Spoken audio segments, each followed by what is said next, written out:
தெய்வத்தின் குரல் 4ஆம் பாகம். குருகுலம் கட்டிகாஸ்தானம். உள்ளம் திறந்து குரு சிஷ்யர்கள் உபனிஷத உதாரணங்கள். நம்முடைய பண்டைய நூல்களை பார்த்தால் இப்படி குருகுலம் நடத்திய குருமார்கள் எத்தனை உசந்த குணவான்களாக அன்புள்ளம் கொண்டவர்களாக இருந்திருக்கிறார்கள் என்று தெரிகிறது. ஒரு லாபத்தையும் எதிர்பார்க்காமல் வேத வித்யை எதிர்காலத்துக்கு போய் லோகம் க்ஷேமம் அடைய வேண்டும் என்பதற்காகவே யாரோ ஊரான் வீட்டு பிள்ளையை தன்னோடு வருஷக்கணக்காக வைத்துக்கொண்டு அவனிடம் தொண்டை தண்ணி வற்ற மாரடித்த குருமார்கள் இப்படி வம்ச பரம்பரையாக நம் தேசத்தில் இருந்து வந்திருப்பதுதான் நமக்குள்ள எத்தனையோ பெருமைகளில் சிகரமாக உள்ள பெருமையாக தெரிகிறது. தனக்கு என்ன லாபம் கிடைக்கும் என்ற எண்ணமே இல்லாமல் நான் தங்கள் சிஷ்யனாக வந்துவிட்டேன் என்று மனசார ஒருத்தன் வந்துவிட்டால் அவனுக்கு தாங்கள் கற்றறிந்த சகலத்தையும் கற்பித்திருக்கிறார்கள். பிருஹதாரண்யக உபனிஷத்திலே 6.2 கௌதமருக்கு பிரவாகணன் என்ற ராஜா உபதேசம் செய்யும் இடத்தில் இந்த விஷயம் சொல்லப்பட்டிருக்கிறது.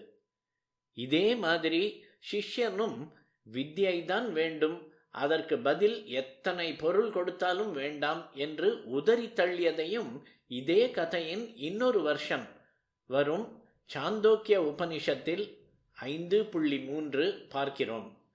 கௌதம பகவானே, பூலோக செல்வம் எவ்வளவு வேண்டுமானாலும் கேளுங்கள், தருகிறேன் என்கிறான் ராஜா பிரவாகணன். அதொன்றும் எனக்கு வேண்டாம், எனக்கு தெரியாததாக உனக்கு தெரிந்துள்ள வித்யை தான் வேண்டும் என்கிறார் கௌதம ரிஷி.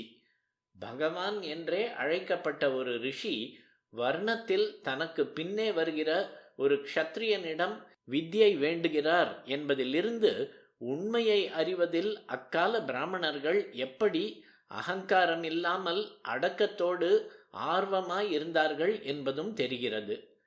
நிறைகுடம் தழும்பாது என்பது இங்கே இன்னொரு விதத்திலும் தெரிகிறது. கௌதமருடைய பிள்ளை ஸ்வேதகேது கொஞ்சம் தலைகணம் உள்ளவன். தலைகணத்து போனால் உள்ளே எப்படி வித்யை இறங்கும்?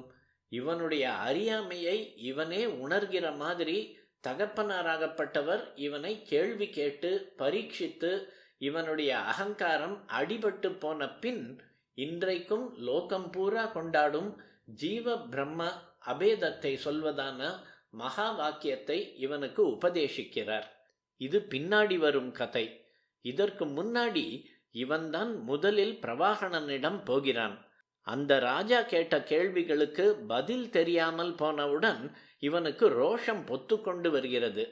தகப்பனாரிடம் வந்து, எவனோ க்ஷத்ரியன் என்று தன்னை சொல்லிக் கொள்கிற நீச்சன் என்னை இப்படியெல்லாம் கேள்வி கேட்டுவிட்டான் என்று படபடக்கிறான்.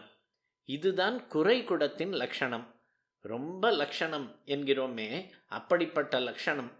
இதை கேட்ட நிறைகுடமான தகப்பனாரோ, அடடா, இந்த விஷயங்களை நாம் தெரிஞ்சுக்கணுமே என்ற ஆர்வத்தோடும் அடக்கத்தோடும் போய் ராஜாவிடம் உபதேசம் கேட்கிறார்.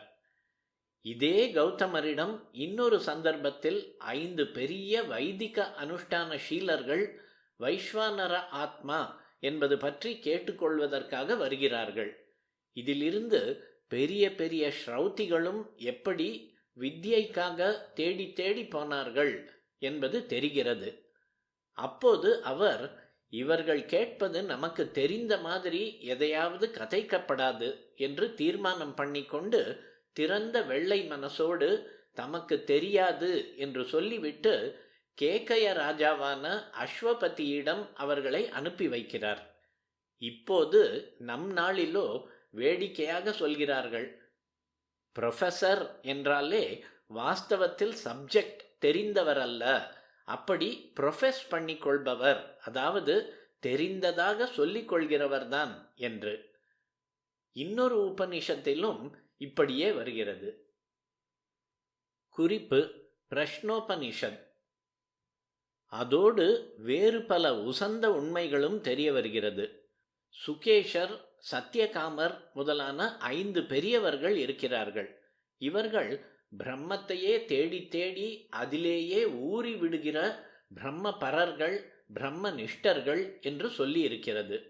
இந்த மகா பெரியவர்களும் சில தத்துவங்களை தெரிந்து கொள்ள வேண்டும் என்ற நிஜமான வித்யாபிமானத்தோடு ரொம்பவும் பணிவாக சமித்துக்களை எடுத்துக்கொண்டு பிப்பலாதர் என்கிற மகானிடம் வந்து அந்த உபகாரத்தை, சமித்து என்னும் கையுறையை சமர்ப்பணம் பண்ணி தங்களுக்கு உபதேசிக்கும்படியாக விஞ்ஞாபித்துக் கொள்கிறார்கள். இப்பேற்பட்டவர்களையும் கூட இன்னும் பரிசோதித்து பார்க்கணும், அதனால் எல்லா ஜனங்களுக்கும் பாடம் புகட்டணும். வேத வித்யா பாடம் ஒரு பக்கம் இருக்கட்டும், அதோடு வாழ்க்கை உதாரண பாடமும் புகட்டணும் என்று பிப்பலாதர் நினைக்கிறார். இன்னமும் 1 வருஷம் சுத்த பிரம்மச்சரியத்தோடு தபஸ் பண்ணிவிட்டு நல்ல ஸ்ரத்தையோடு திரும்பி வாருங்கள். நீங்கள் கேட்பதற்கு பதில் சொல்கிறேன். தயங்காமல் என்ன கேள்வி வேணுமானாலும் கேளுங்கள். யதா காமம், இஷ்டப்படி என்ன வேண்டுமானாலும் என்று உபனிஷத்தில் இருக்கிறது. எனக்கு தெரிந்தவரை பதில் சொல்கிறேன் என்கிறார். இது இவருடைய வினயம். முதலில் 1 வருஷ தபஸ் விதித்தது அவர்களுடைய வினயத்துக்கு டெஸ்ட். குரு என்று ஒருவரிடம் போனால் அவர் எது சொன்னாலும் நல்லதுதான், சரிதான் என்று நம்பி அப்படி செய்ய வேண்டும். இந்த நம்பிக்கைக்குத்தான் ஸ்ரத்தை என்று பெயர்.